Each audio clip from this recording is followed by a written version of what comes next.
How to redeem points in McDonald's app. So to redeem the points, you can redeem it through contactless mobile ordering in the McDonald's app.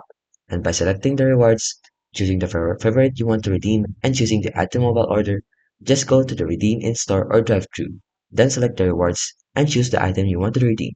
Then you can also get a 4-digit code to provide the crew before you start ordering. So how to do it is simply go to the rewards option in the app itself. Then go to redeem for mobile orders. So after placing the order, by adding it to your mobile order, you can now choose the reward and which will be added to your order. Then you can also redeem in restaurants. So if you're ordering at the restaurant, just select use at restaurant and then you'll be presented with a code. And for drive-thru, provide a code as well before starting your order. Then you can now earn points and redeem simultaneously. So you can also earn points and redeem rewards in the same order by simply scanning your McDonald's rewards. And by doing so, that's how you can redeem points in McDonald's app.